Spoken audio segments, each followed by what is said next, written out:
welcome into Swing and a Miss, a baseball podcast. Where our braggadocious opinions are backed up by cherry-picked stats. I'm ready to accept my Hall of Fame nomination. You are, Josh. I am. Welcome back, Josh. Let's get into it, guys.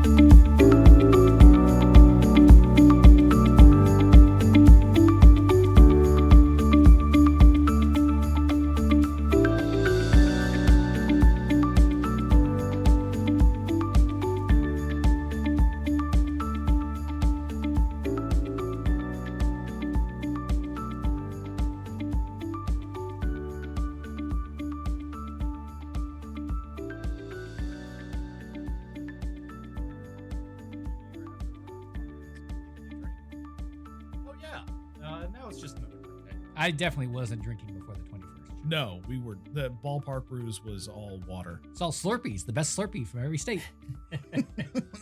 How we doing, guys?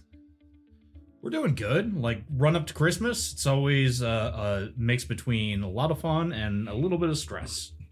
And I think this is probably, the last pod of 2025. I think so. Yeah. So next time you hear from us, We'll see you next we'll year. be in the great 2026. Everybody, welcome back, Josh. Hey. Thank you. I'm the only one that clapped. I'm the only one that cared, clearly. But welcome Okay, back. that's one more than I expected. Yeah, it's fair. Welcome back. It's good to have you back. We talked a lot last episode about the free agency craziness that's going on in baseball. And it got even crazier since then. So let's kick it off. We're going to spend the first few minutes talking about free agency. We'll talk a little bit about the Veterans Hall of Fame vote. We have a really cool piece that Tyler's going to talk about with a book from the 1800s as it regards to baseball. We're going to do Avery Demands Answers, Ballpark Brews, and end it with a little trivia. So, guys, let's talk about it. What free agent we want to talk about first? Should we talk about Schwarber? Yeah, let's talk about, I guess, in my mind, like Schwarber and Alonso are almost hand in hand. Just because the player archetype is so similar. I know. And the contract. And the contract is very similar. 5 and 150 and 5 and 155. Yes.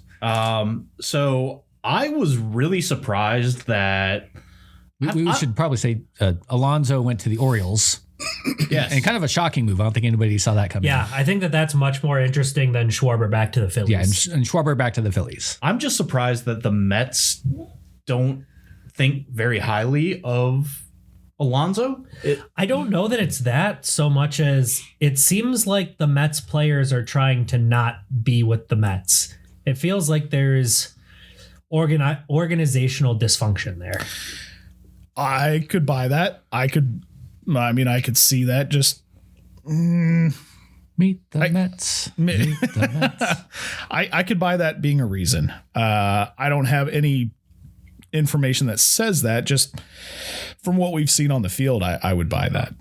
I guess my curiosity is, would Pete Alonso have signed for 155 last year if that contract was offered up to him, or would it have been viewed as too short term? Because I think last year he was looking for somewhere in the range of 7 years. Yeah. And he didn't get it, and so he signed the contract with the opt-out. I think you would have taken 5 for 155 last year. I don't think he would have. You don't think so? No, I think he would have tried to get more than that. Well, you try all you can, but I think given the options that were on the table, I think that one made the most sense. Personally, but I'm not a millionaire, so I can't say. No, and a lot of times if they don't get what they want, they go for one more year, try to bring their value up and get a bigger deal the next time. But that's always a risk. So bet on himself. Yeah, which would you rather have, Pete Alonso or Kyle Schwarber? Schwarber, okay. Schwarber. Yeah. He's 2 years older. He's a better hitter. Okay. So is this just a general question, or who would we rather have on our team? because the Tigers could use a first baseman, so I would choose Alonso for a need for my team. I think in a vacuum. Actually, in a vacuum, I would choose Schwarber. I was going to say, Josh brings up an interesting question, because if we're talking about for my team, I'm probably taking Alonso because Marcell Ozuna is going to be gone. So I can DH Alonso. But if we're talking about a position player in general, I'm taking Schwarber. Well, if you're just going to DH him anyway, then you just take the hitter you like better. I'm just talking like situationally, excuse me, for my team, I would probably take Alonso because he fits better with what the Braves are doing. If we're talking about who I think is just an overall better player right now, I'm taking Schwarber. I think I guess I'm in the minority. I would 100% take Alonso. He's younger. He plays the field. He's hit for more home runs than Schwarber has over the past 4 years. In both cases, they're going to wind up as being almost exclusively DH. Schwarber's almost there right now. Pete still has, he does some contributing at first base. He's fine. And I don't know, like, especially because maybe I'm reading too much into home run derby wins, but I feel like Pete Alonso can just focus himself when it does come time to exclusively DH and can be an excellent hitter. It is a toss-up for me between the two. I'll lean Alonso just because he's 2 years younger. Not by a ton, but 2 years is 2 years. Don't get me wrong either. I think both are still incredibly valuable for sure, whoever brings them in. The Phillies have their own issues with re-signing guys and people leaving and getting to the end of contracts. Obviously, the Mets have that problem too, but not, I don't think, to the degree the Phillies do. So it is interesting. But and I kind of want to disagree a little bit with Tyler, actually. You're talking about Alonso locking in for home run derbies. Home run derbies don't matter for anybody other than the participants for a minute. Schwarber's come up in some big spots and hit some big home runs in real games, in postseason games. The man's come through in the clutch in times that actually truly matter. So I actually like Schwarber's ability to lock in actual in-game moments, in playoff moments. Alonso and the home run derbies, that's all great and all. And boy, is he great at home run derbies. There's no denying that. But I like what Kyle Schwarber has done as a postseason player in his career, both with the Cubs and with the Phillies. Alonso did take Devin Williams deep. Yeah, he does have a pretty clutch home run on his record. And I don't. That's the Mets' fault more than. I think sure. But I'm just saying I've seen it from Schwarber, so I'm more confident in it from Schwarber. But there's also an absence of opportunities for Alonso. Sure. Plenty of track record for Mets faults on many lists. Absolutely. I'm not saying it's all his fault, but whether you like it or not, whether it's his fault or not, there's a track record and not a track record. And that doesn't mean that Alonso can't be great in those situations, but I have seen Schwarber be great in those situations. So I'm more confident in that. And I'm not going to lie. I think Pete Alonso is going to be great in Baltimore. I think he's a great piece to add.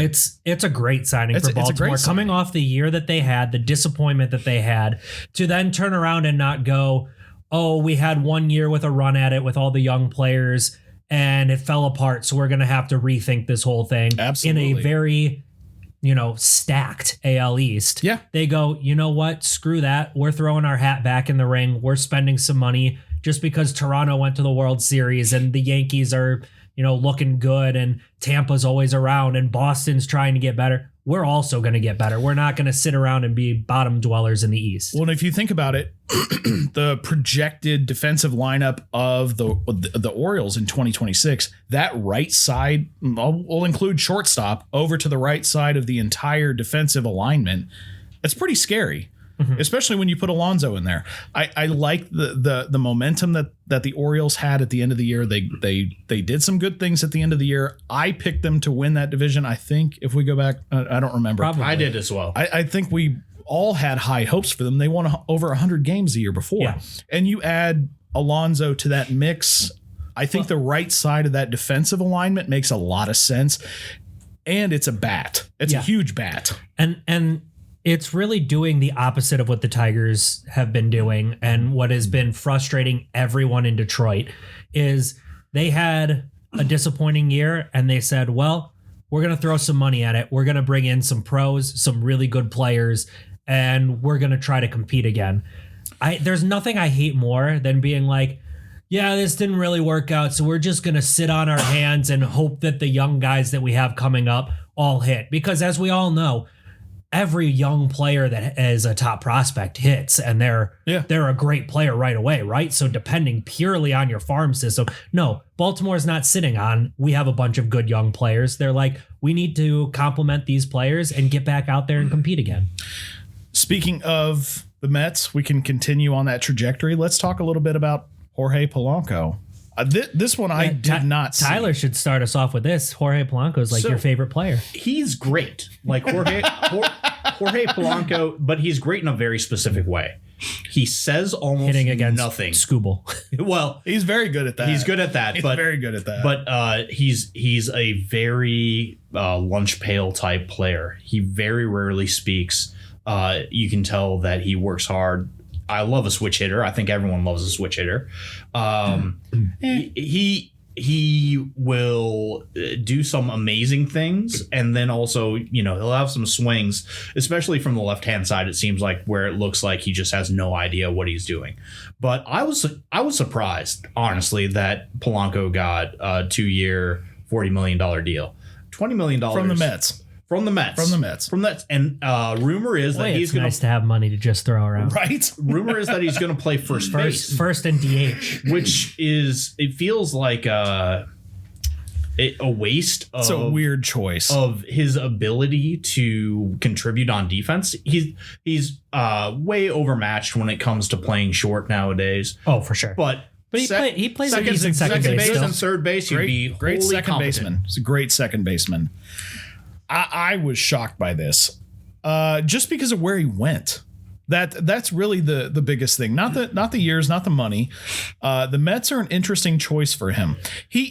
I'm sure he can play first. I'm sure he can. Oh, 100%. Yeah, can. I don't have any concerns about that. I have concerns about his. Well, it's not necessarily his defense at first, but I do wonder if he starts to fall off a little bit more than maybe he would have at second base. You can hide it a little bit more at second. I just think that when you look at the positions, his offensive contributions at second will be awesome. And his offensive contributions at first will be slightly above average. If that. Yeah. So you usually try to hide somebody with a bigger bat at first base. Right. I mean, you're essentially switching out Alonso for Polanco, which is a downgrade. It's a downgrade no matter how you want to look at it. It's a downgrade defensively. They brought in, and offensively. Yeah, they brought in Marcus Semien, so maybe that's where they're thinking the thump will be now, even though that's obviously not. He's not on Alonso's level for me either. Where do you put Semien? Second. He's at second base. That's why Polanco's I honestly playing would first. Probably flip those. Semion's still a plus defender. I understand that. So is Polanco. Okay. Simeon's a better defender than Polanco is right now. I want the better glove at first. I want the hot corner to have the better glove personally, but that's just me. That's just me. I think you could go either way there, but either way. Yeah. I was surprised with the money. It's two for 40 seemed like a lot. It's a surprising deal. It really is. But Josh, you made a good point. Like, it must be nice to have that money to throw around where you can say, hey, Jorge, we know you're not a first baseman. You want to come here for $40 million and play first base? Sure, I'd love to. I don't know. It would be hard for me. 2 years isn't a big commitment. So it's not. When you have plenty of money, it's not like this is going to put them like in a big hole for no. signing anybody else or anything. That's chump change to Steve Cohen. So it would be hard for me personally, and this is just me, to walk away from that Mariner team where you didn't get the job done. You didn't achieve the ultimate goal. And you walk away to go to New York where all eyes are on you. There is no media market like that in America. I think Polanco's got one of the lowest heart rates in all of baseball. Any amount of, being starstruck or not being right for the moment, any drama that might swirl around the New York Mets, as often happens, he is going to be no part of that. He will be the same player. I'm pretty confident that he has been in Minnesota and Seattle. Yeah, I agree. And then one thing that often gets overlooked in this whole thing, where you're surprised he left Seattle, where, they almost got it done and all that. That would have been assuming that they gave him an offer, let alone a competitive offer. And it does have to go both ways.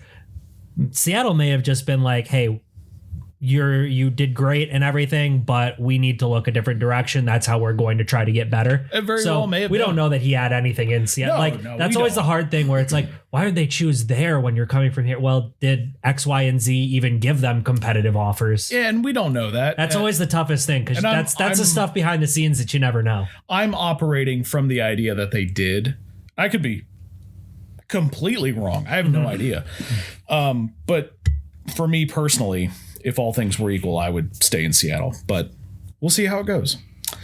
All right, let's talk about one Kenley Jansen. This is someone who I think has played for almost every team in Major League Baseball at this point. Well, that's not true. That's being a little exaggerative, but it's a lot. He has bounced around a little bit towards the end of his career now. This will be his 5th team in 6 years. Yeah, that's a lot. Last year his final year in LA, and then Atlanta, 2 in Boston, 1 with the Angels, and now with the Tigers. I love this signing as a Tigers fan. It's 1 year, so it's low commitment with a team option for next year. Super low risk, and if it works out, then you can pull the trigger and bring him back. And we were talking about this earlier in our texts about, closers and all that, because of, we'll talk about your team's situation, Ben, with closers coming up. Oh, we will. But the Tigers employ a kind of different philosophy, and I think that that's the modern way that the game is going, is that the quote unquote closer as a role is kind of starting to die out, and you have back end of bullpen arms. You get guys that can pitch in high leverage situations, and you don't necessarily need them to wait for the 9th inning to bring in the big arms. And AJ Hinch is huge on that. He refuses to name a closer, and having a back end of the bullpen, bringing back Finnegan, having Jansen, having Vest, if the offense does enough to give leads into the late innings, that's a really tough 3-man punch in the late innings. I wouldn't be surprised if he was just flat out named the closer, just because I know Finnegan was a little, probably should be. Yeah. I mean, Finnegan was okay, but a little bumpy in spots. Finnegan was fantastic, and then he got hurt and then had a couple coming off of injury, but he was unhittable for the first 16 innings of the 18 that he pitched with the Tigers. Yeah. I wanted the Twins to sign Kenley Jansen. And the delusion of thinking the Twins are trying to compete and add. So here's the thing is it's not necessarily compete and add, but it is invest some money into 1-year contracts that you think that you can flip at the trade deadline in order to acquire prospects and improve your team for the long run. And that's what the Twins should be doing. Kenley Jansen is at 476 saves. I really hope that I would love to see him get 500. Yes, in the Tigers uniform. I would hope there was some conversation about him being a primary closer with Detroit I would trying think to get him to that 500 mark. Like maybe they're not going to deploy him in specific ways against, a strong right-handed side of the lineup. I'm not sure, but I think what will happen is that they'll do that. I think that they will have him as the quote unquote primary closer, but I know AJ Hinch really well at this point. He will not be afraid to utilize Kenley Jansen outside of a closing role. Don't expect him to only come in and save situations and do kind of what happened when the Tigers put up 8 runs on him or whatever it was. Riley Green hit 2 home runs in the same inning off the Angels earlier in the year, where Jansen hadn't pitched in 10 days because they only brought him in save situations. That won't happen in Detroit. He'll try to have him as a primary closer. They'll have more winning options in Detroit than they did in Los Angeles. But if it's been 3 days and he hasn't, if it's been 3 days and he hasn't pitched, AJ Hinch will use him in the 7th inning if need be in a high leverage spot. So just get ready to see him in innings that aren't necessarily the ninth. This also, real quick, is something the Tigers have done a lot in the last 10, 15 years, is go get a late 30s something closer that was a former 40 save, lead the league in saves kind of guy. Francisco Rodriguez, Joe Nathan, to name a few, Joaquim Soria. So the Tigers do this a lot where they go get big name closers that are former 40 save guys in their like late 30s. You want to talk about a team that has a type. My Twins just signed Josh Bell. They did. And I think it's kind of the same thing that your Tigers are doing, except with first baseman. Is he washed or not? First base edition. Well, yeah. So let's go over the history of the Twins with first base recently. Ty France. It's all 30 plus reclamation projects, hoping for the best out of them. Josh Bell for 2026, 2025 was Ty France. 2024 was Carlos Santana. 2023 was Donovan Solano, and 2022 was Joey Gallo. So that's been the Twins' history of trying to catch like 1 year of lightning in a bottle, trying to parlay a fantastic offensive output out of the first baseman, and hopefully Josh Bell can do something and get traded once again, because that's what he does. Yeah, the good old is he washed. The Tigers did a lot of that over the last decade, but the Twins very uniquely have been doing that at one position. Exactly. He's only 33. I thought he was like 37. Right. He definitely has like an old man game and an old man body.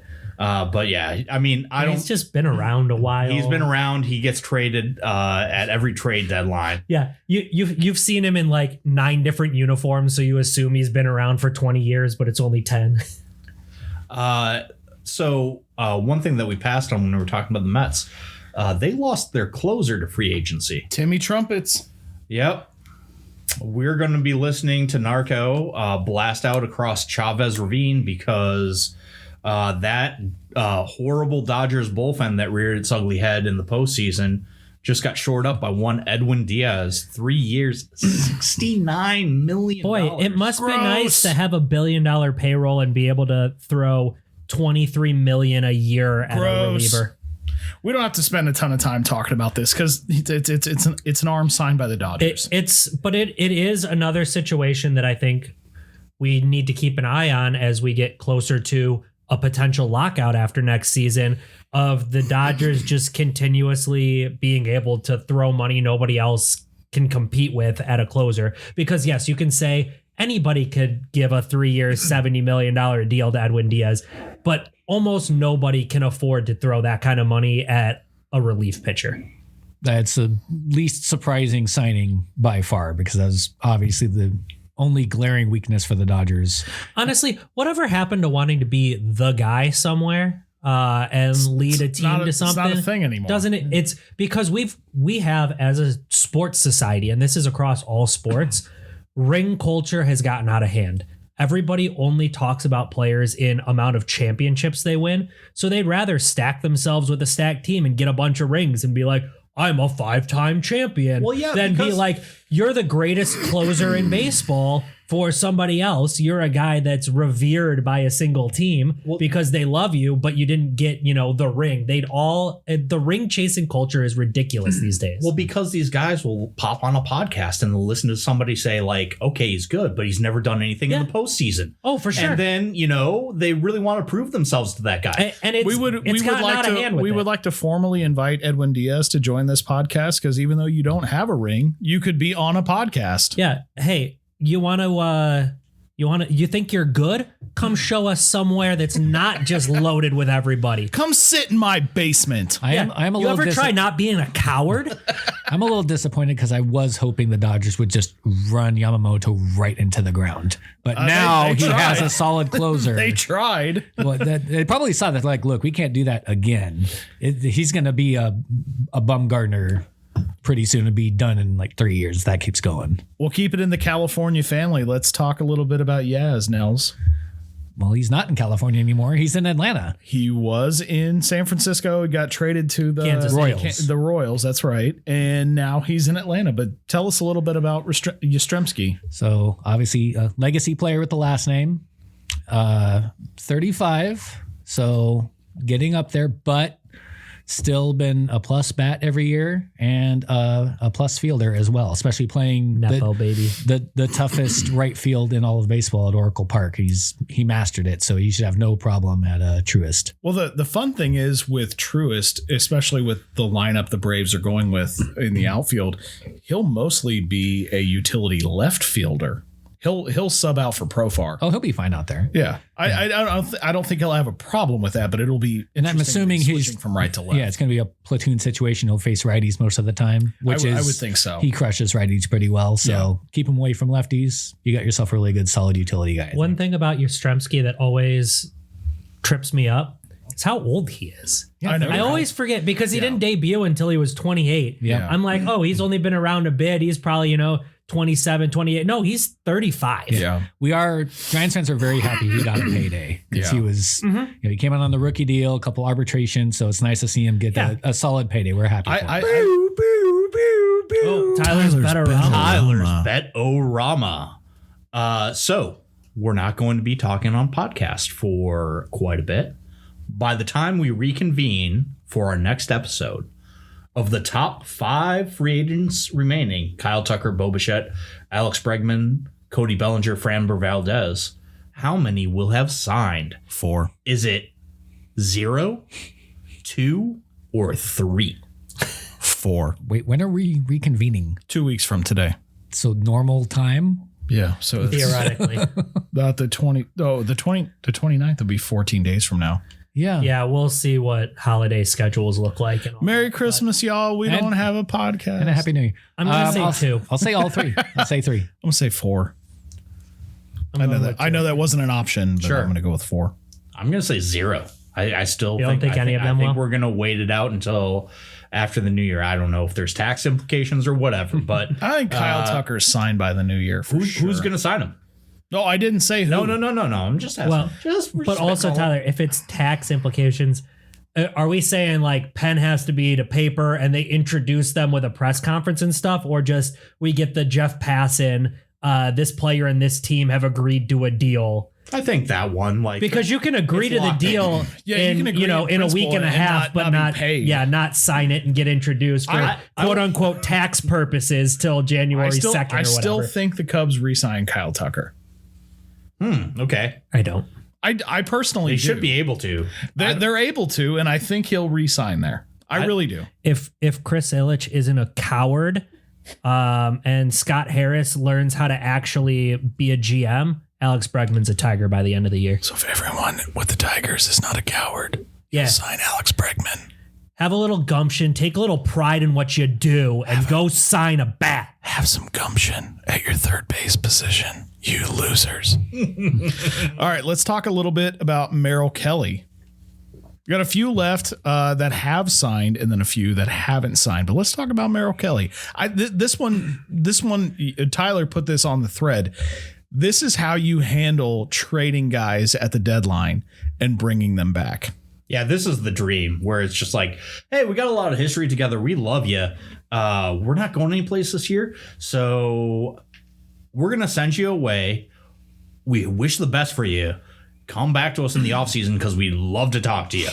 And it happens and they get back together and then boom, there you go. It's basically exactly what the Tigers did the year prior with Jack Flaherty. At the deadline, they thought they weren't going anywhere and then rattled off a huge streak that nobody saw coming, but traded him to the Dodgers, said, good luck, go get your ring. We would love to have you back. We know you liked it here. We liked having you here, but we're going to set you free to go try to get your ring. And then he did. And then they're like, hey, offseason's here. You want to come back and work with our pitching staff again? Signed him for 2 years. So it's similar situation, and I love it. It's amazing how rare that is. Like that almost never happens. You would think it would happen more. Not a lot. No. I guess guys think the grass is greener or something, but they pulled the old switcheroo, and good for the Diamondbacks. I'm hoping the Twins are somehow able to pull that off with Harrison Bader, and they will not. But I wish it were so. That's not a free agent we have on our radar. No. It could come up though. He's on the Giants' radar. He's on a lot of teams' radar, and he's a good player. Do you need someone swaggy who can play every defensive outfield? I can tell you he won't be going back to Philly though. Have you ever wanted an outfielder that they just made a signing that I really wanted the Tigers to make? Adolis Garcia. I saw that today. 1 year, $10 million. I saw that today. But that's basically Bader's role right there, taken now by Adolis Garcia. I wanted the Tigers to make that move. 1 year, $10 million. You want the Tigers to make every move. No, but the Tigers really needed like a corner outfield platoon bat, right-handed hitting with power. And yes, he had a terrible year last year, but he has shown that he can mash the ball. Could be a perfect platoon corner outfielder. He's got a pretty decent arm out there and a monster amount of power when he does connect. And a guy that could have played for both of your teams. Yeah.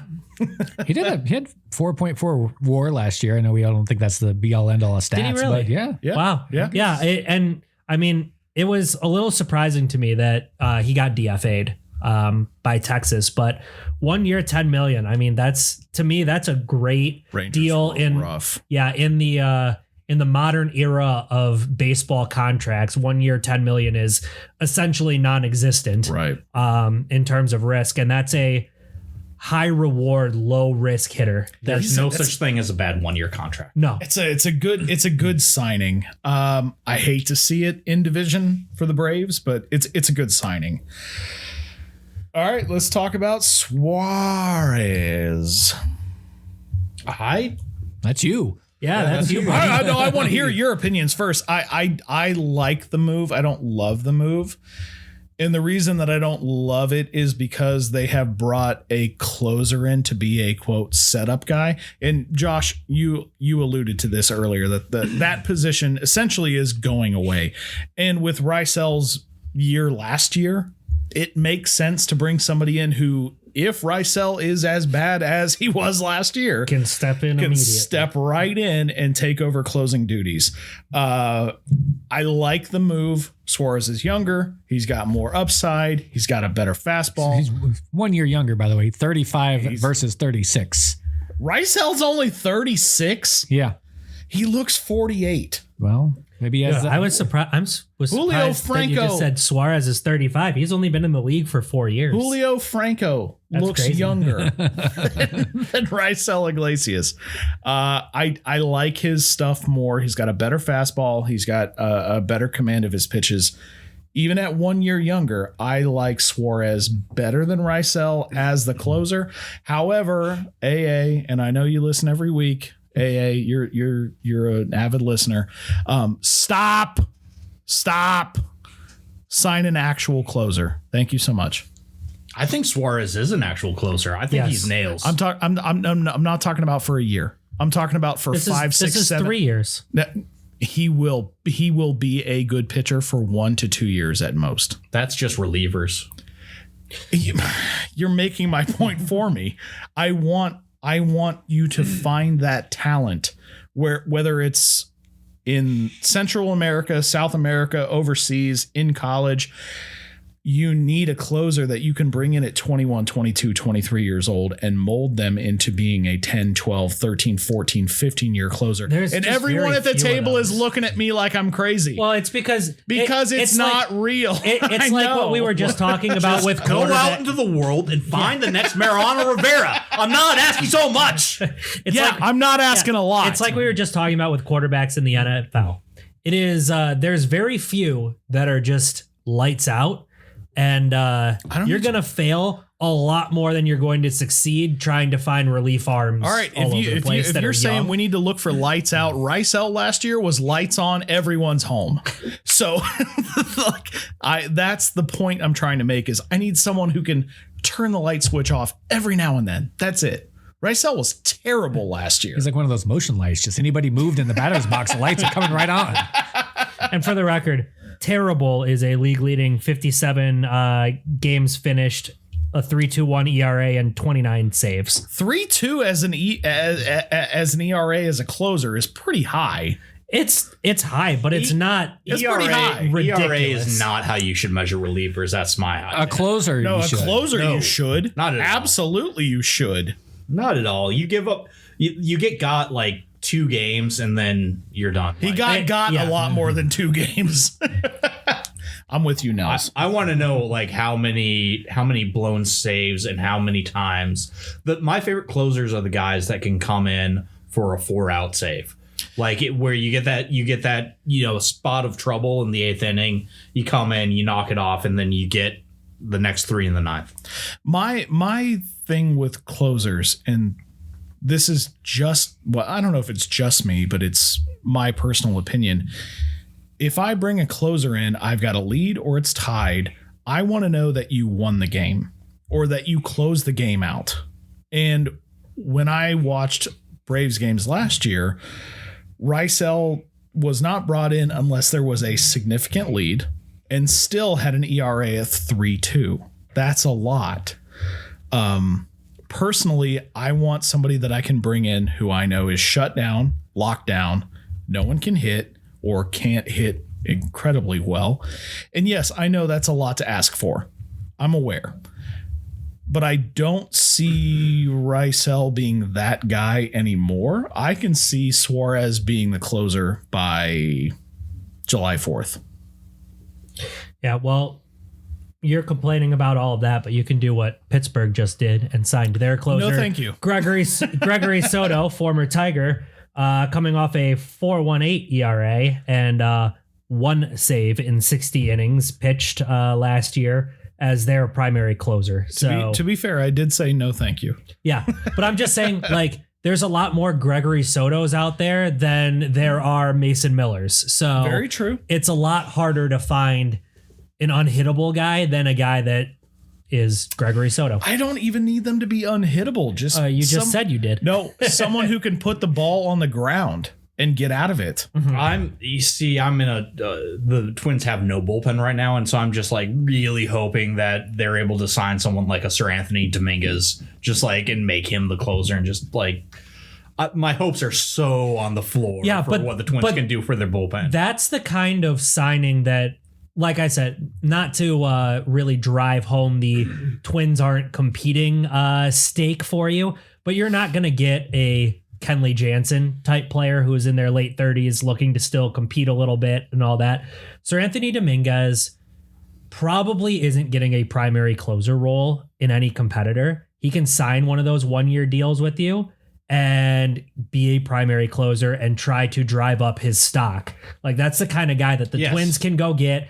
It works for both of them. It gives you a good back end of the bullpen arm, and it allows him to try to drive up his stock, potentially be a nice trade piece at the deadline, because always there needs to be arms. So that's the kind of signing that a team in the Twins position could really use. Speaking of the Twins, there is one piece on the Twins that has a significant chance of landing somewhere else.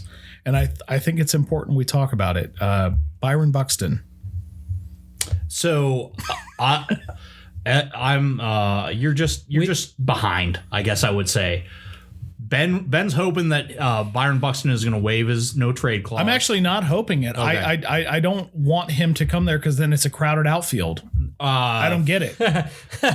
Yeah. I too don't want one of the best players in baseball because then we have too many good players. Oh man, let's go back to the All-Star break when Josh was talking about Byron Buxton not being an All-Star. That's not what I said. I said that he shouldn't have been. Fielder. I said he shouldn't have been over Riley Green at the All-Star game. At no point did we say Riley Green isn't a All-Star caliber player or Byron Buxton is an All-Star caliber player. We were arguing about who should start. Yeah, it was which one was ahead of the other, not that either was not a great player. Right.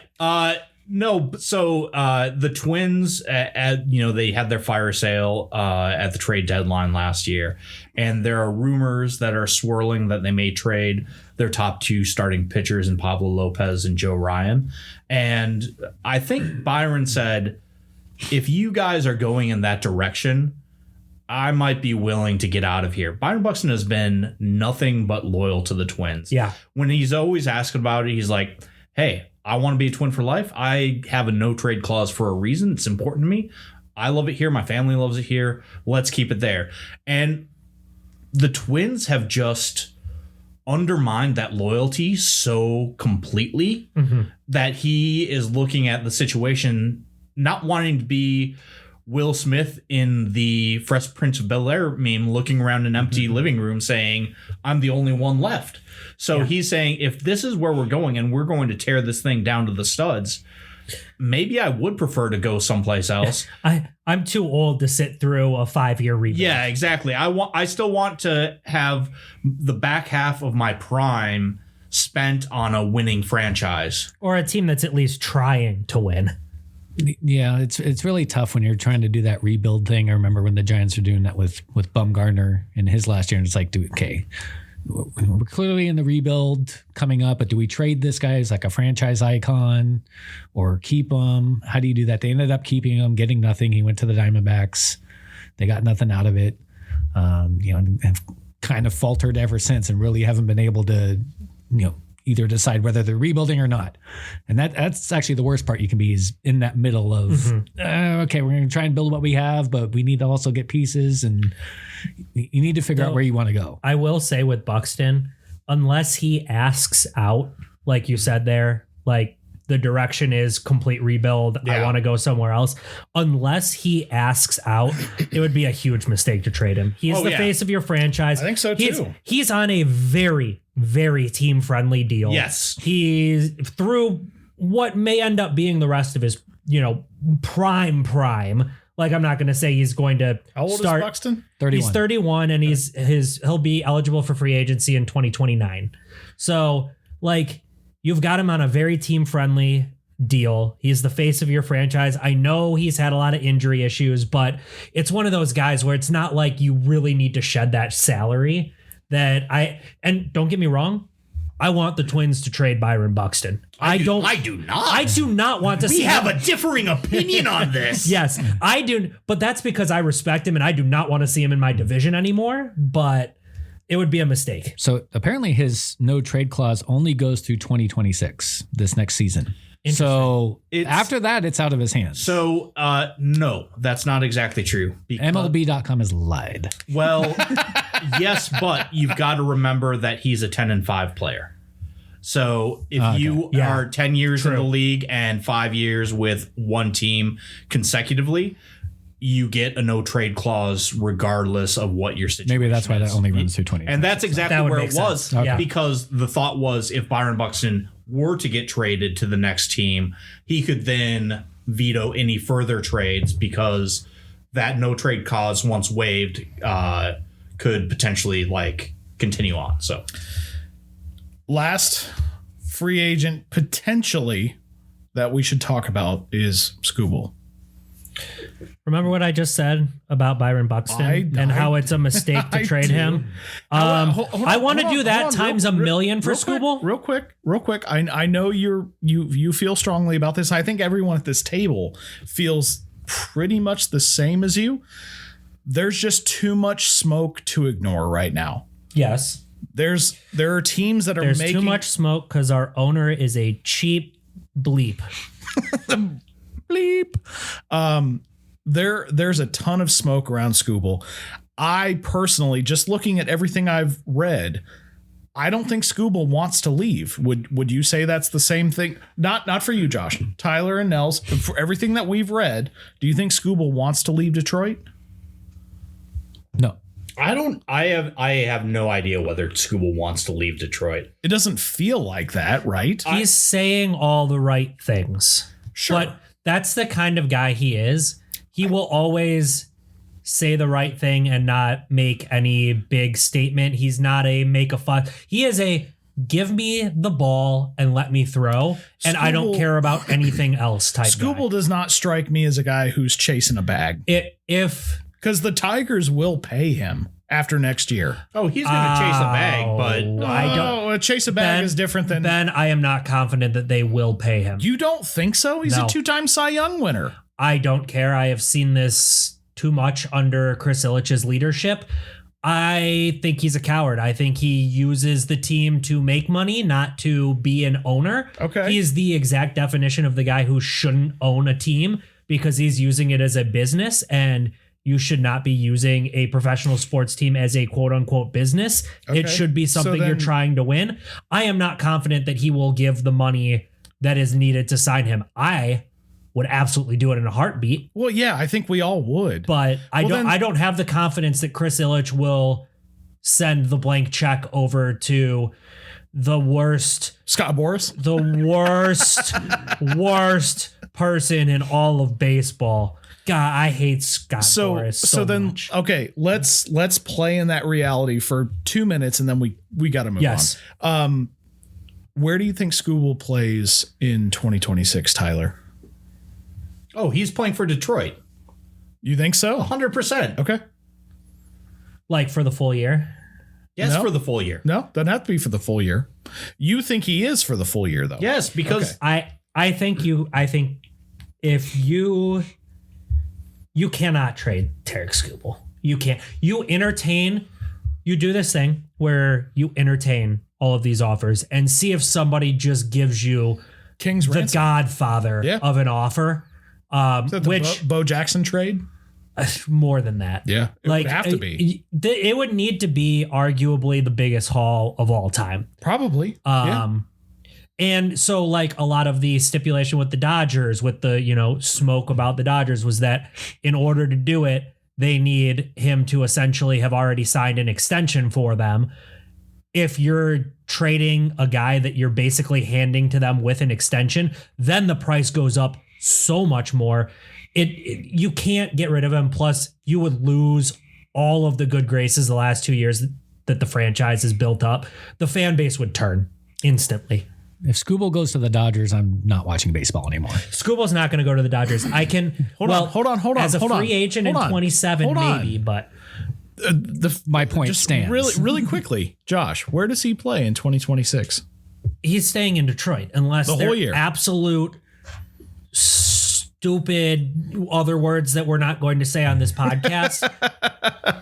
Trading Skubal would be a mistake, and if you don't get the greatest haul of all time in return, you should not pull that trigger because the incumbent team always has the advantage of the player knows them and Yeah. knows their staff and knows their system. I That agree. if all deals are the same, they have an advantage there. You trade him, you lose that advantage. So unless you are just like, yeah, it doesn't matter, we're not going to re-sign him, or you don't get the most mind-blowing deal you've ever seen. Like if they trade him to the Dodgers, I need Mookie Betts back. The only way they trade him is if the Tiger season goes like completely off the rails, and that's not going to happen in a weak division that they're playing in. Well, yeah, the only thing that could happen, season from hell, where injuries like Flaherty gets hurt, Torres gets hurt, Yeah. Green gets hurt, Torkelson gets hurt, everyone's hurt, and it's a serious injury that's going to keep them out for the whole of the year. They know that 26 is Yeah, if they're closer to the White Sox than first place at Right. the trade deadline, then we're looking at and like But even then, this team isn't trying to rebuild. All they have is youth. yeah, This is like the time where you don't sell off because of a, injury riddled year and you go, let's reset. I'm saying We're not trying to reset. the injuries would have to be so bad that they bled into 27 for him to get moved at the trade deadline. Like everybody is Tommy John and ACLs. Exactly. It's all Tommy John and Yeah. ACLs and PCLs and All right. RCLs and QCLs. I want to QCLs. yeah, it's a rare ligament, it's so but it's serious. very When important. it goes, man, it goes. Very important. The Quinshawn CLs. Okay. I'm going to preface this. I don't want Skubal out of Detroit. I think. Then why do you keep on Hold bringing on. it up? Hold on. Yeah. Hold on. The man wants it for content. I want Skubal to maintain. I swear to God, if you say he's going to play in Atlanta, No, I'm not. I'm not. First of all, hold on. Just reset. Skubal, I want to maintain in Detroit. I think he makes the most sense in Detroit. He is the face of Detroit right now in terms of baseball. Yeah. He is a 2-time Cy Young winner. It would be dumb to get rid of him Who's from still under Detroit. 30. I understand. However, I think he is not on Detroit's roster opening day of next year. I don't. as in 2020, March 2026. 2026. I do not think he is on the So Detroit he gets roster. traded in this offseason. I think he does. Where? I don't know. Well, you asked us all where is he playing, but you won't commit to where you will think. That I he's think gonna play. the Dodgers will offer too much. I really do. They I don't just think signed Kenley Jansen. They've got Great. Is he a closer? No, and here's the thing. not a I don't. closer. The Dodgers don't have enough for Skubal unless you're throwing in Roki Sasaki and one of their big hitters. You've got to. You think the Dodgers won't do that? No. Okay, and that's I'm not saying I want it to happen. I'm saying that's what I see happen. I don't think that the Dodgers have what it takes realistically. But they do have enough for that Godfather take if you give us Roki Sasaki and one of their really good hitters, a Will Smith, a Mookie Betts And again, type offensive player, which they have plenty of. Like you have to give us multiple MLB You hate ready. your GM, right? So far, he's given me no reason to like him. Do you think he's smart? I don't know. Do you think he makes good moves on a general level? No. So far, no. Okay, that's also a part of it. They're not getting rid of their GM. The GM does not make the most intelligent choices. Again, though, I don't know how much of that is coming from up top. If up top gives him a blank check, then he would re-sign Skubal. Well, if he had a blank check, I feel like he would have signed it by now. No, because it's a Scott Boras client, and Scott Boras clients never sign extensions. Fair, but This is a lot. I think it might be a lot more about the agent than the team, that there's not a big extension talk in place. Just personally, that's my thought. I, again, don't want him out of Detroit. I think he's where he should be. If the Tigers trade Tarek Skubal, especially before opening day this year, like you're thinking that they will, don't expect me on the pod for at least a month or month and a half, because kidding? baseball will be dead. Are you kidding? We want you on here for the crash out. Baseball will be dead to me. All right, that's free agent talk for this week. Let's take a quick break. We'll come back with the Hall of Fame veterans vote. We'll go from there.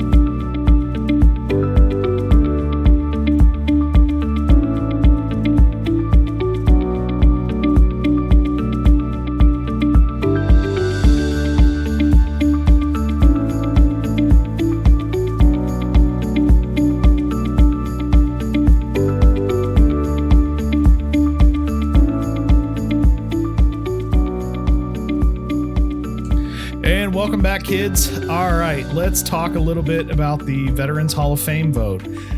Nels, why don't you take it away? Sure. So one guy got voted in out of that entire ballot. And we talked about last episode. We did. We all went through who we think would and should. Except for me. Except for Josh. Oh, Josh is back. Yeah. Hey, Josh. Hi. And that one person who got in was surprisingly Jeff Kent. Now, I said I think he should be in. I did not think he would get voted in. But first of all, congratulations to Jeff Kent. Yeah. He is the first Giant, and he'll probably almost surely go in as a Giant, to go into the Hall of Fame since Orlando Cepeda in 1999. And he's the first Giant to go in that I watched. So this means a little something to me. Okay. Even though another guy on the ballot who didn't get in should have gotten in like 15 years ago. And that should have been the guy that I watched growing up. Who's that? No kidding. Barry Lamar Bonds. Oh, him. Now, we can make two different, we can divide this into two things. There's the Bonds-Clemens scenario, and then there's everybody else who was on the ballot who maybe should have gotten in, shouldn't have gotten in. I think the more interesting conversation is Barry Bonds, Roger Clemens, Gary Sheffield, all associated with steroids. Got fewer than 5 votes. They're going to be ineligible for any further consideration for the next 10 years. Yeah. So. And 10 years because they do this vote for this era every 5 years, and they're not eligible for the next cycle. So it takes 2 cycles. For those who don't know how the Veterans Committee works, right? It's broken up into 5 different segments of eras that players play in, and different committees vote each year, and it's 5-year cycles. So getting less than the 5 votes means you're ineligible for the next round. Yeah, and I was just shocked that it was that lopsided. So you had 16-member panel, and you would have needed 12 votes. 12 to 16, yeah. And so I was not certain that there would be 12 voters that would allow the steroid users in. But the idea that there were less than 5.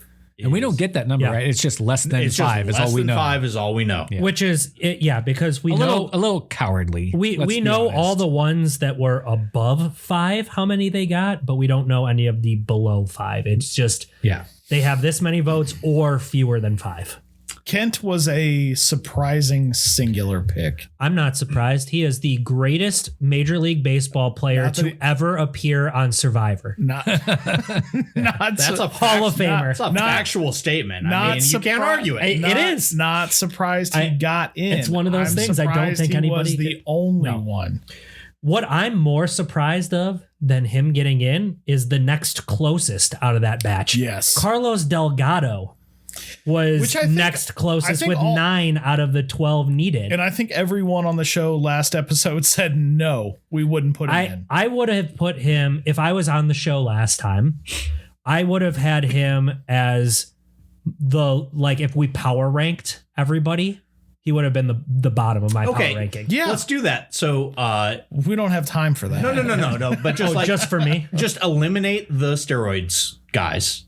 And say we know that those guys aren't getting in, and power rank the non-steroids guys as far as who you thought would get in.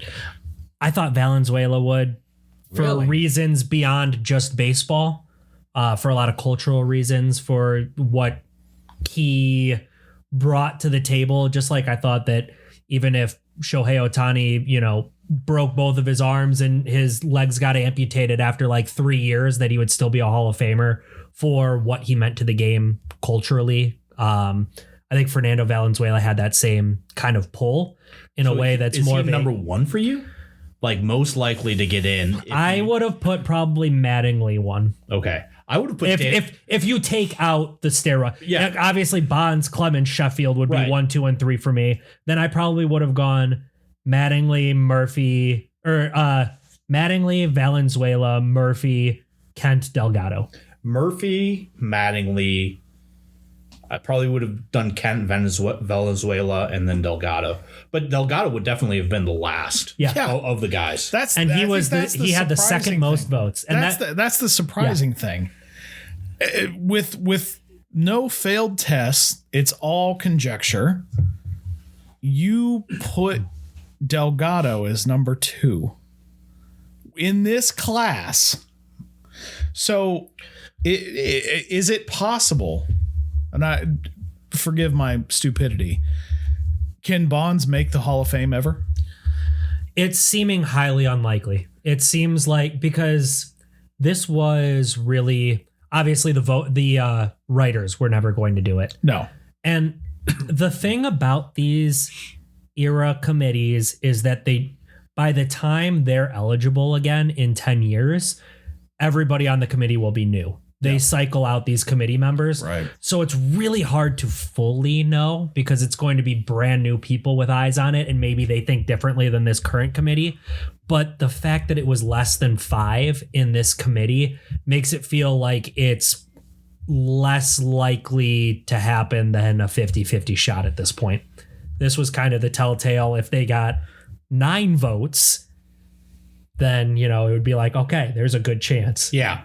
But less than 5 makes you feel like, in the era committee where we were thinking that they might be more favorable, actually they're less favorable based on the percentage of votes that they got than with the writers, which is shocking to me. I'm putting out an all call. I need someone who watched Dale Murphy play to explain to me, Kelly Paul, why he's not already in the Hall of Fame.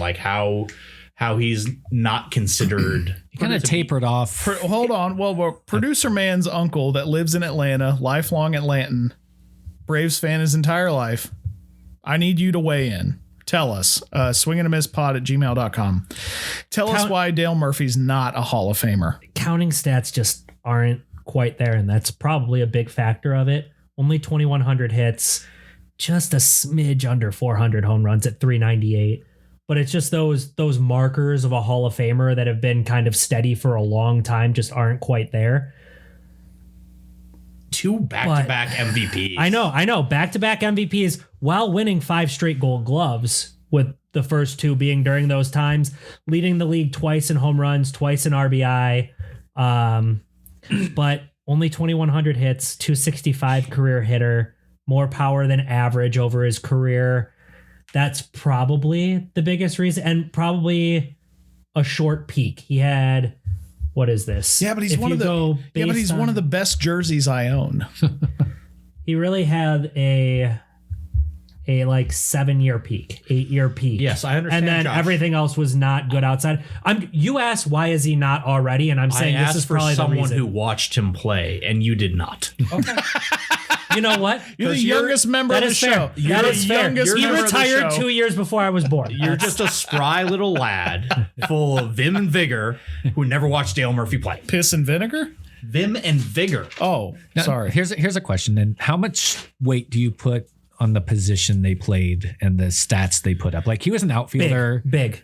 Yeah. Compared to Kent, who was a second baseman. And I can talk about this later if we want, but Kent getting in makes it all that much more of a ridiculous robbery that Lou Whitaker is not in the Hall of Fame as a second baseman. I put a high weight on the position that they played, but I think second base and third base are hard because you just look at them as being failed shortstops. And yes, you were good, but if you were a little better defensively, you would have played a more premium position. Yeah. I have a lot of problems with who they put in and who they didn't. And I know that a lot of people on this show also have that same problem. I don't think we're going to get a whole lot of resolution for that in any normal amount of time. It was a weird vote. It was a weird vote. It was. Nothing about the vote went the way I would have thought that it would have. Not at all. All right, kids, let's move on to one of Tyler's pet projects.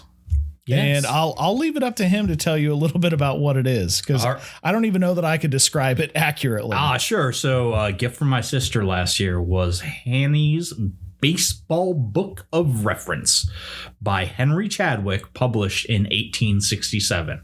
So what this is before paper.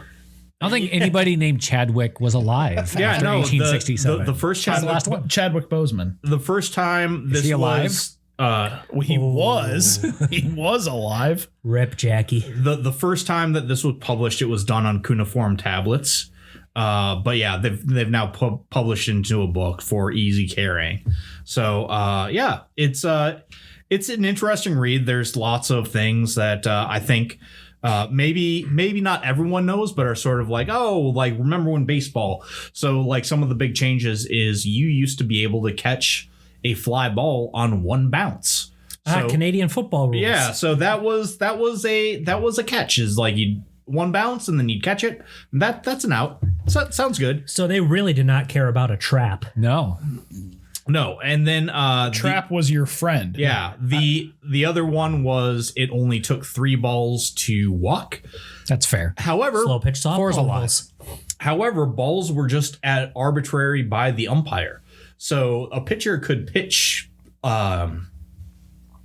competitive pitches towards the batter, and unless they swung and missed 3 times or had a foul tip that was caught by the catcher, there was no out. Like you just got to keep on watching strikes go by until you saw one that you actually liked to hit. It's kind of like some videos I've seen on TikTok recently are like old videos of check swings that were like full swings, but because they kind of like pulled back at the last second, even though they went all the way around, they were like, nope, They're like check swing, they that's swung a with ball. their whole body, Yeah, so it looked they're like full swing, but I kind of jerked my shoulder back a little bit, so it's only a check. But one of the good things about this book is it's not necessarily solely a rule book, but it's also tips and tricks about running a baseball team, being a baseball player, how to field the position, how to be an umpire, all those types of things. Scott Harris and can we Chris teach this Illich, to please Joe read. West?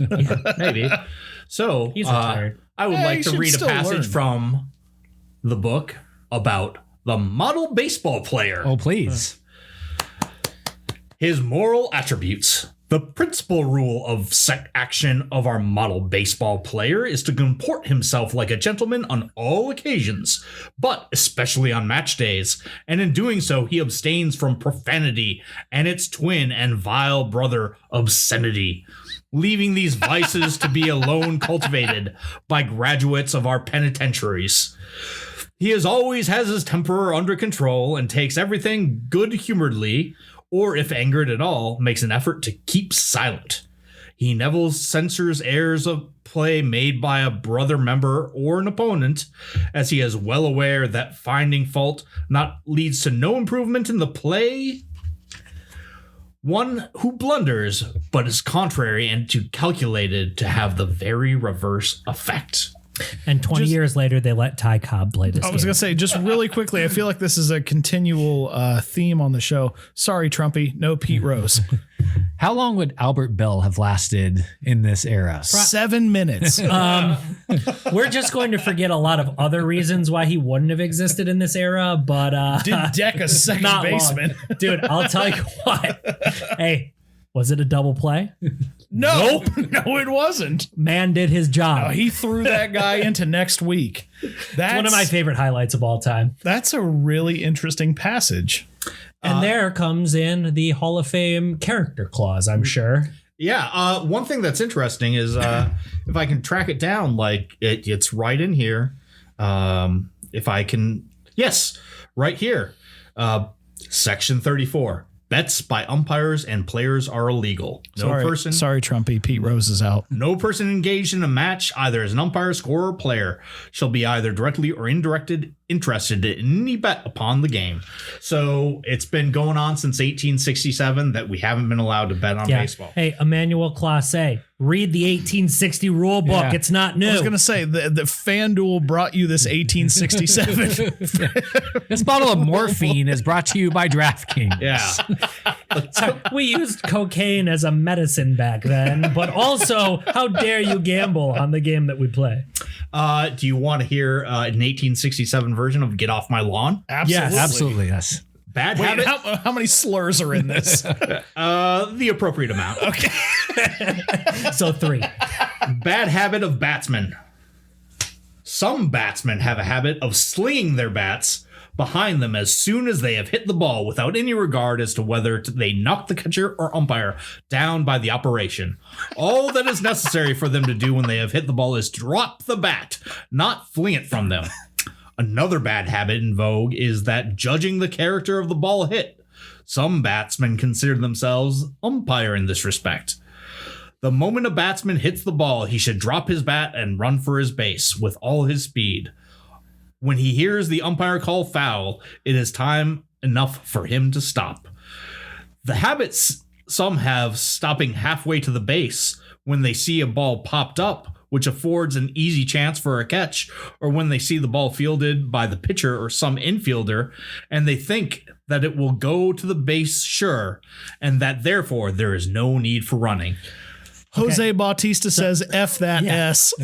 No pimping homers. So what you're saying is our dear friend and softball teammate, Colin, if you're listening, don't throw the bat. Don't throw the bat. Don't throw the bat. Don't pimp a homer. And if you put the ball in play Run it or out. near play, run it out. And you know what? That is one that I absolutely agree with to this day. Hold on. If the ball is off the bat in play, run it out. You never know what's going to happen. And I will tell you, and I will tell all of you, and you all know this, Colin right now is so happy you said that he needed to not pimp a home run. No. Because of all the I was home talking runs about he not hits. throwing the bat after he swings, but Which would have been a home run. Yeah. That he true, very true. But also we had a situation against Shout out to Colin. I forget who it was, but it was against the Tigers this year that he popped the ball up. When Colin hit that, yeah. No, in Major League Baseball. I forget who it was, but he popped the ball up in the infield, got mad, spiked his bat, took 2 steps towards the dugout. The ball dropped because of the wind, and then he was doubled off Yeah. because the ball dropped. because he didn't run it out and he just assumed it was going to be a catch. And Colt Keith with the wind got tripped up, ball falls. Obviously, the runner at first had to kind of like hold up. So goes to second and then gets him back at first because he didn't run it out. Might have been the break. Was it Profar that did that? Very easily could have been. But yeah, I mean, he's been caught doing that situation. That many times. I mean, we've seen it play out this year in baseball where not running it out cost a double play. Right now, I'm picturing just an 1867 player who is swaggy as all get out, which is probably just like shining up his belt buckle real nice. Got his knickers above his knees. Yeah, exactly. Like a real dandy. Real dandy. Make sure you pronounce The that man's word. got a belt buckle. Yeah. Hitting something with a 40-ounce bat and then just like watching it go and the umpire being like, look, man, move it along. Like, just keep it going. Is that the last passage? I have one you have more. one more because I ironically, the next segment ties very well into what you were just talking about. Etiquette. We'll get there. We have many more passages that we can read. We've got a this long if we want season. If we need to This go can back be a to new this well. Tyler's Battle-Rama segment. Right. Tyler's 1860 rule book segment. Tyler's 1860 Read-O-Rama. Any chance I get to call a man a dandy, Yeah. I'm all for it. Go ahead. I did. All right. I'd say that I filled the quota. this is the most surprising entry in the book. Playing baseball on the ice. Snap. Playing baseball on the ice Is differs this from Minnesota? This is very apt for right now. Oh, yeah. Hey, we're going to get out there, boys. It differs from the field game in regard to the form of the bases and the method of running them. The ordinary rules governing the batsman and the pitcher, too, are not so strictly observed as in the field game. The impossibility of obtaining a good footing making the operation of pitching and batting rather difficult. In running the bases in a game on the ice on skates, all that is necessary for the base runner to do is cross the line of the position, after which he cannot be put out until he has returned to the base and again leaves it. In order to make the succeeding base, he must cross the base line in starting from the base he leaves as well as the line of base he runs from. The following is a diagram. Well, I'm not going to show that, but there is a this is diagram an audio showing medium. about how you need to go back and forth to the base when you are playing baseball on in a ice skates. pickle. Like a banana curve. Exactly. Yeah. Like you want to do a banana, not Dude. just a straight line. Ty Cobb is kicking himself that he wasn't alive to play baseball 40 years earlier so he could sharpen his skates. he to slide in would have first. slashed so many Oh, Would have my been like goodness. a Friday the 13th movie. out Oh, there. man. Freddy Krueger. I got to tell you, man, Henry Chadwick in 1867, you didn't know this at the time, but you're going to give us an entire off season of content. You made four guys very happy. Playing baseball on the ice is Friend of the pod. So It's so very different from the field game. So Tyler, now that we have that and we have the rules for it, are we gonna try to gather up a couple teams and get out on the lakes? up there? ice ball? It's go time. Because there's pond hockey going on all the time up here in Minnesota. We got to get a little Once again, I'm pond going baseball. to remind you that this is very different from the field game. But yes, Yes. we'll give it a try. Yeah, hey, let's play some pond baseball. Guys, I know that my birthday is in the winter months. I'm not playing pond baseball. No, hey, Ben, no, you even particularly looked at places on a lake. No, I didn't. Let's producer go man did. pond Producer man did.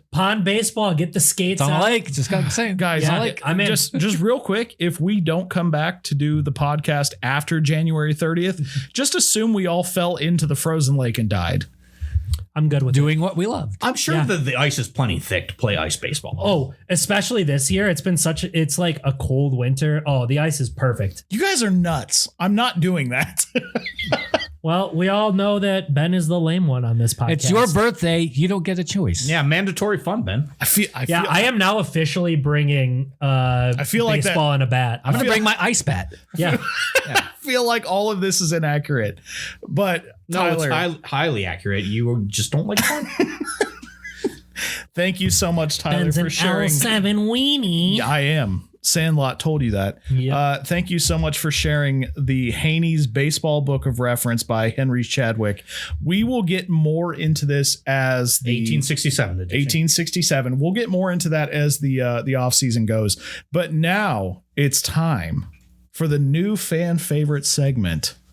And podcast favorite. Say it with me, guys. Avery Demands Answers. Avery Demands Answers. This week's question: why do baseball players all wear hats? And is it required? May I? Go ahead, Nels. You may. Yes, it is part of the required uniform, to answer the second question first. And also, it keeps the sun out of the eyes with the brim securely fastened forwarding of the face, which is why players are not allowed also to wear it backwards, sideways. Unless you're Ken Griffey Jr. and you're swaggy as all get out. Yeah, unless you're doing some batting practice, then you're fine. Or Fernando Rodney, you can wear it askew, apparently. Now, I did a little bit of a deep dive into this topic because I'm keeping these questions from Avery a secret from the rest of the podcast, and so felt like it was good for me to have a good answer just in case no one knew the answer, which I assumed everyone would know, but you never know. In 1858, the Brooklyn Excelsiors were the first team to build a hat that had adequate shielding with their bill and a form-fitting skull portion, which was made of wool. And it looked a little bit like a jockey hat. It protected the head, like Nell said, from sun and shield their eyes while freeing their hands to catch the ball. The original hats worn in baseball were straw or flat kepi styles, and some morphed into more of the newsman caps. And there was no uniformity in the early days. However, let me make sure this isn't in trivia. Do you guys know who the first team was to add a logo to their hat in 1901? I'll say also the Excelsiors. No. Oh. Chicago White Sox. Negative. St. Louis Browns. New York Gothams. All wrong. Okay. It was the Detroit Tigers. Oh, yeah? In 1901. Black on black, actually. I saw a picture of it. Why would That's you the old not English team? have contrasting colors? I don't know, man. I just work Especially here. in the black and white area. You had white as another option. It's the only other option. I just work here. For those of you that didn't follow us last episode or new to the podcast, Avery is my 4-year-old niece who is asking us a question every episode about baseball that she doesn't understand. And we will answer it in a way that is appropriate because all of us are also on a 4-year-old's reading and intellect level. Correct. One thing that I find interesting, Avery, is that although everyone needs to wear the same jersey and everyone needs to wear the same hat, they get to wear different pants and they get to wear different socks and they get to wear different other accessories. So even though they're all in the same uniform generally, there is actually a lot of variation. So baseball players can look a lot different. Very true. And we can probably do an episode in the off season about accoutrement for individual players because I think that is interesting. That doesn't sound like a 4-year-old word at all. She speaks French. Okay. I'd say it depends on what language you speak. Bonjour, Avery. Oh, did I not mention she lives in Paris? Oui, oui. All right. That is the end of Avery Demands Answers. Hopefully you enjoyed that, Avery. We're going to take a quick break and we'll come back with Ballpark Brews and trivia to finish out the episode. Talk to you in a minute.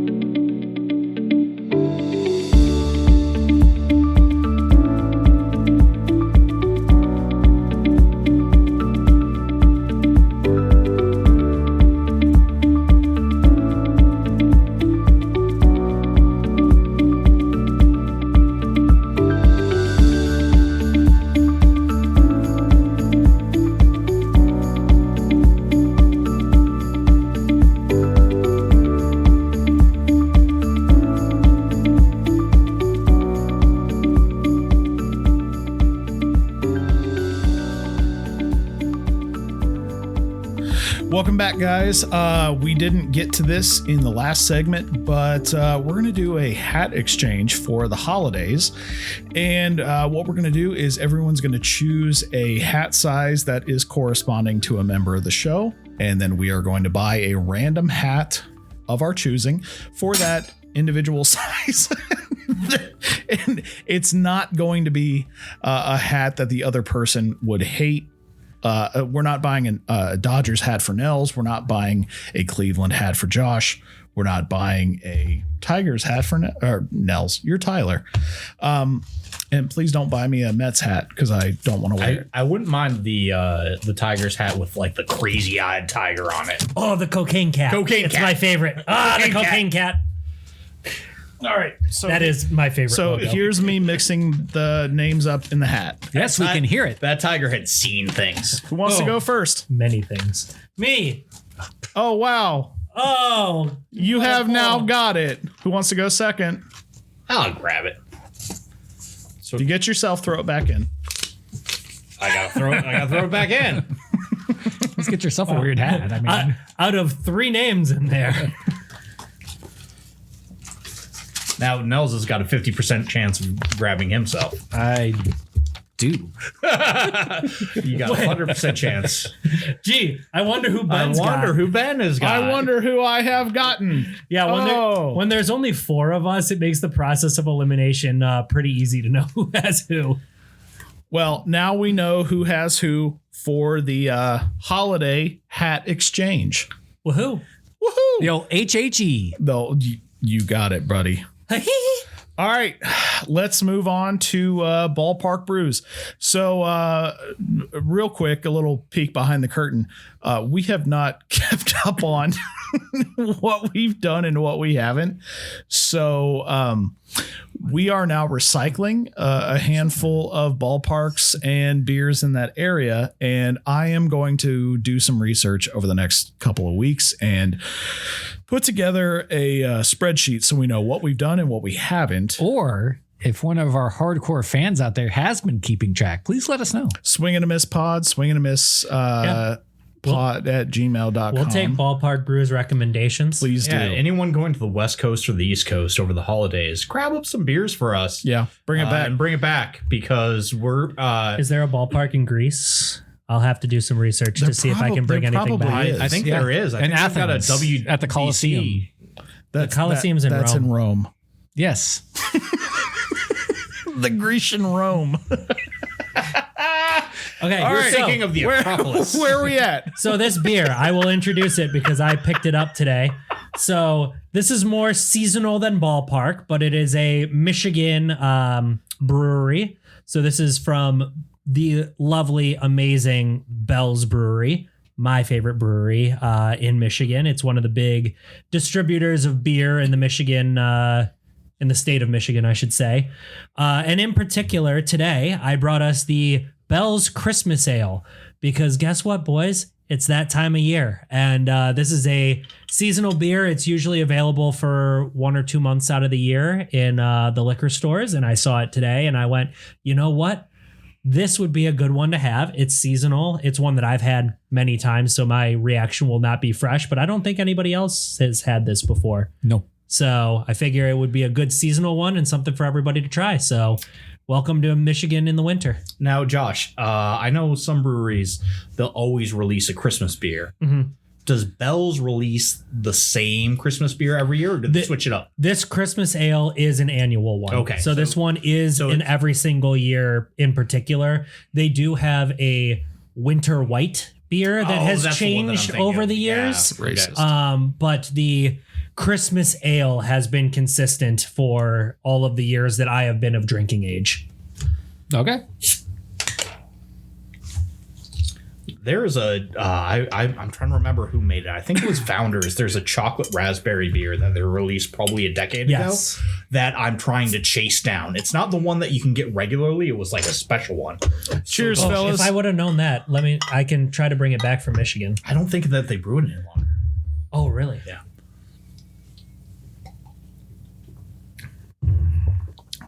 Oh, delicious.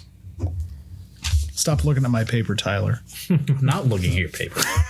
He could have anybody. I could have anyone. You can have anybody. It could even be Nels. minus 3. Who want? Well, you brought it, so why don't you start, Josh?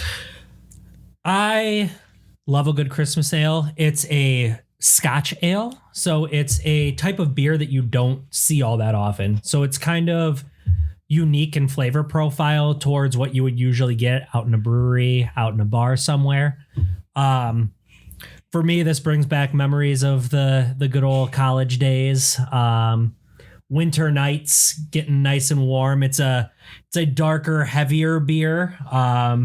7.5%. So it's a nice. It's sturdy. Yeah, it's a nice. I'm glad I'm at home. Curl up on the couch, throw a few blankets over yourself, and watch a movie, and have a couple of these. We're all going to be curled up on the couch after this one. You want me to turn the fireplace on? Yeah. But to me, this is a nice solo home run, mostly because after you drink a few of these, you're not going to be able to run the bases. So you need a nice slow trot around. But it's perfect for the season. It keeps you nice and warm in the wintertime. One of the failures that I've got in life is that my home does not have a fireplace. And this is a fireplace beer. This is 100%. something where, you just want to sit and listen to a crackle and then just let this nice malty warmth wash over you. I love a Scotch ale. This is an excellent one. This is also a home run for me. Woohoo. I have one of those fake fireplaces. Yeah, but it doesn't even have real fire. It has like the fake pretend fire. It just pumps out the heat. It does have. It's got an LED heater. screen. Yes, it does. But this would be a fantastic beer / ale to drink in front of that. And you know what? Maybe when I get home, I will do just that. There you go. Not this beer because it's already opened and I can't drive with it opened. And it'll I was be going to warm by say the you're time going to I get have home. to take. You're going to have to take a road. Man. So I'll give it a home run. Although I am curious, the label has it's a little kind of a foresty meadow winter label, and then the tree in the middle, even though it's still planted in the ground, is decorated. That's interesting. Yeah. Again, we don't want to chop the tree down. We're No. going to decorate it right here. Good for the environment. Someone decorated that tree in the hopes that no one would chop it down. Haven't you been in Michigan around Christmas time? No. Where do you think Christmas ornaments come from? They grow off of Michigan Actually, pine. in Frankenmuth. In Frankenmuth, I have a Christmas pickle Yep. from there. In Frankenmuth, they have the ornament trees that grow Yes. every year. And then Frankenmuth, they I have a lot harvest and bring them to the store. I have a lot of ornaments from Frankenmuth, and they're great. And I have a Christmas pickle. Yum. What in the hell are you guys talking about? We'll take you there one day. Sorry, West take you there one Coast. day. Talking about plucking a fresh ornament off of a tree. Give me that ornament Frankenmuth. Pickle. What? Pickle. Yes. It's a pickle. Okay. Okay, rate the beer. Okay. I said home run, right? No, I know you did. I'm talking about Ben. I'm a sucker for a good Christmas ale. I really love a Christmas ale. I think you guys have embodied what this flavor profile is by describing what you want to do when you drink it. And I think it is spot on. You want to sit around the fire, looking at your Christmas tree, thinking about what the year has been, what the next year is going to be. And it really is, it sounds silly to be that kind of sentimental about a drink, but it really does put you in that mood of, I've done this year. I want to do this next year. I'm surrounded by the people I love. There's a fire going. I'm watching a really stupid Jack Black or Kristen Bell Christmas movie, or Macaulay Culkin, depending on how old you are. And it's just comforting. So for me, and I don't say this as a negative, but the most comforting hit to me in baseball is a double. So to me, this is a double because it's comforting. Hey, I did not know when I picked this up that it would be so poetic from everybody, but I'm glad everybody enjoyed their bells. Cheers to the winter season. time, baby. Cheers. All right, kids, let's do some trivia. Frankenmuth. Frankenmuth. I am unaware of this. Where they make the pickle Frankenmuth? ornaments. They make Pat the pickle. Fryermuth. It's got one of the He's on the biggest TV right now. one of the biggest 12 months a year Christmas store Oh, okay. in the country. All right. So it's a destination, especially during Christmas time. It's just a kind of smallish town Really beautiful place. in the middle of Michigan, around really nothing else. Yeah, there's nothing else there. That Christmas is their season. They make like all of their money So it's during right here? December. Pretty much. Okay. Yep, right in the palm. A little east of that, but pretty much. Okay. Near the Thum. All right, so what I did for trivia this week was kind of around the idea that Tyler was bringing with the book and thinking about the history of baseball. So all of today's trivia questions are about really old pieces of trivia when it comes to baseball. See, now I should have watched Ken Burns baseball. You should have, but I don't know that even it goes back this There's far. not time to watch it between when now to when Ben starts asking questions. You don't have 10 hours of time to fit. Well, can you be here until 9 tomorrow? Yeah, why not? Yes. I have my work. I do. I have my work computer, actually. I use my work computer okay. for the pod. I'll turn Don't the fire. listen, work. I'll turn the fireplace on. You guys lay down on the ground. I'll read you historical stats. And we'll drink Christmas ales. Well, there's only 2 left. Who wants to start? I'll start. All right, Tyler's going to start. Question 1. When was the first quote unquote recorded end quote game of baseball in history? I will say 1859. Negative. Okay. Oh, I'm next. 1872. No. Well, considering the rules of baseball book that Tyler's reading from is before 1872, I'm going to go That's a good point. 1862. 1749. Goodness And gracious. this evolved from an English bat and ball game that was recorded in Oh, England. is this a Rounders game? I did do the quote unquote. I did do that. So the quote unquote was to tell us that it's Rounders, not baseball. Paid that man his money. Yeah, it's a roundabout idea, but it's fun to learn. It's okay. We're going to play ice rounders as well. Yeah, let's on do the, it. on the ice. Yep, I'm already sharpening my blades. I am so Mom, I'm not making it to 39. All right, Nels, Okay. you ready? Yeah. What were the first set of rules for baseball called? Can I see the book? I don't know if it's in the book. It's not on the book. What were the rules called? What was the first set of rules called for baseball? Baseball commandments. No. For those, I like that answer, though. For those who grew up at the same time as me and watched Fairly Odd Parents, I'm going to say it's the rules. No. Oh, I will say the baseball constitution. No, but that's I The like that. Bible. I like that answer also. The Knickerbocker rules. Alexander Cartwright created the first written did know rules that. in 1845, including the diamond shape and the 90-foot base paths. Now that you say that too, I do remember that as something that I had known at one point. Josh, Me. who invented the box score? The box score. Couldn't have been Abner Doubleday. No, sir. Okay. That's the only. Jebediah Box. I'm disappointed in you. Tyler stole my bit. That was Joe T-Ball. It was. I wasn't going to go as funny as Jebediah, though, so you earned it. Adolph Spalding. No. Wow. Henry Chadwick All right, Henry Chadwick. in 1859. Son of a mother. The name Yep, was that- right. that's a thing. Most are. The name was right there. Was on the show tonight. It was. All right, Nelson. All right. No, it's Tyler. He just. No, I did. We all guessed right. All right, Tyler, you're up. Who flipped the switch at the first night game? Oh, I'll give you it if you can tell me the city. was it Charles Comiskey? It was not. Okay. First in any baseball game? In any At the Major first League night Baseball game. game. Major League. Yes. What are we talking about on this podcast? Minor league? We learned that Negro Leagues were the first ones to have night games. They were the first ones to bring portable lights to games. This is the first switch that had to be flipped for a night game. Also, you gave us the date for Rounders being recorded, so it's a fair question by Nels. Yes. Not anymore. Who flipped the switch? Yeah. Lee Harvey Oswald. You're not that far off. You are was not that far There off. was a second switch flipper. It may be another 3-letter acronym. Jebediah Box. FDR. FDR. In what year? Oh, one of the years he was president. What that? You don't know that?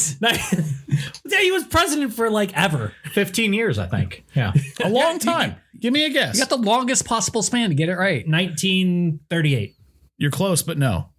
I'll go 1934. Closer, but no. 1935. Bingo. Yes, I knew it all along. And in what city, Nelson? Come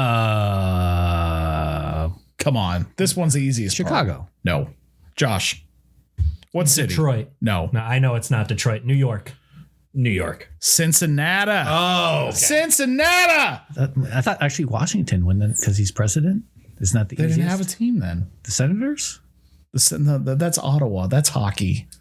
Get it No, right. the Washington. Get it right. Jeez. Yes. Okay, who's up? I've lost count. I think I'm up Nels. first. All right, Nelson. Last question. What significant rule change established in 1889 created the modern count for a walk and a strikeout?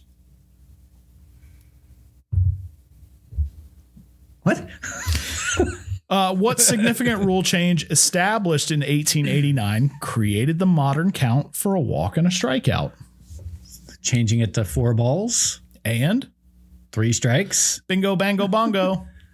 Yay! Yay! I was going to think Very that's oddly phrased. I thought it was going to be the majestic walk rule or something like that. Majestic walk. Well, I thought that that's going to be when they establish an official strike zone because they didn't do that until much, much later. Much later. Yeah. All right, so that's trivia, guys. That's episode 22. Any last words?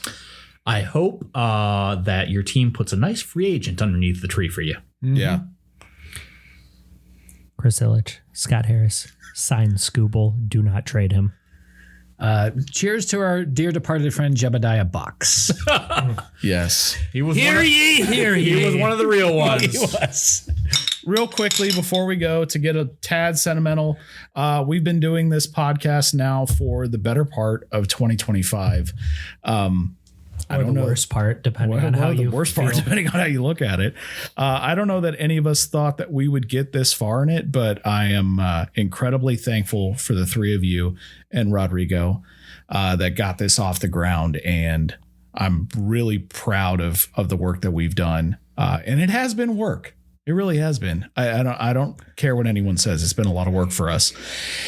And I'm looking forward to 2026 being even better for us. So Huzzah. under my tree, I'm thankful for you guys. And here's to 2026. Cheers. Huzzah. All right, kids. Play the game. Love the game. We will talk to you in at least 2 weeks, if not after the first of the year. We'll see how that goes. Holiday break. Merry Christmas. Happy Hanukkah. Happy New Year if we don't talk to you before then. And we'll see you in a few weeks. See you.